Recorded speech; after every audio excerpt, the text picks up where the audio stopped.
Bon, on va faire plusieurs prises. Hein.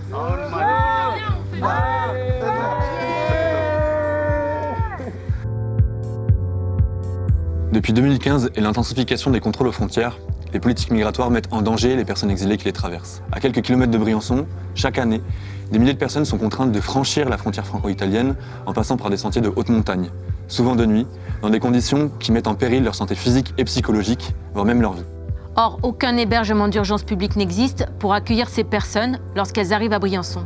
Il y a seulement 7 places au SAMU social et ça, c'est un nombre qui est totalement déconnecté des enjeux liés à l'exil dans le Briançonnais. Notre territoire est donc directement concerné par la crise de l'accueil institutionnel. Et c'est pour ces raisons que depuis plusieurs années, les associations locales s'organisent pour faire de la solidarité une résistance. Nous, Refuge Solidaire, considérons qu'il est indigne de laisser des femmes, des hommes et des enfants passer leur première nuit en France à la rue. C'est pourquoi nous les accueillons en tentant de répondre au mieux à leurs besoins de première nécessité, tout en allant aussi au-delà. Depuis l'été 2017, c'est 32 000 personnes qui sont passées par Refuge Solidaire. Et c'est à travers notre projet associatif que nous appliquons, défendons et revendiquons avec vigueur notre vision de l'accueil digne.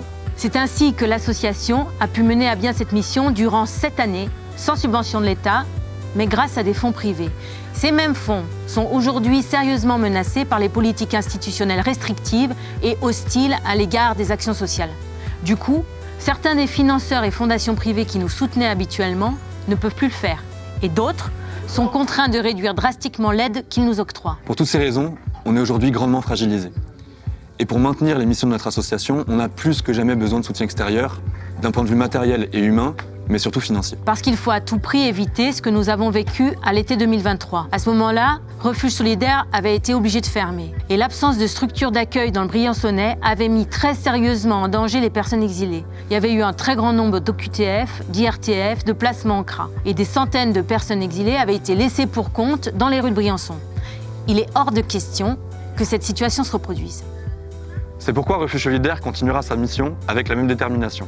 Accueillir dignement et du mieux que nous pouvons les personnes exilées qui arrivent, sans faiblir et sans renoncer. Et pour tout ça, nous avons besoin de vous. La solidarité fait notre résistance. Soutenez-nous. Partagez et diffusez notre campagne de dons. Merci. Bon appétit. Une dernière? Elle est pas mal. Ça va? Ok. Bon, merci. Ça va ou quoi?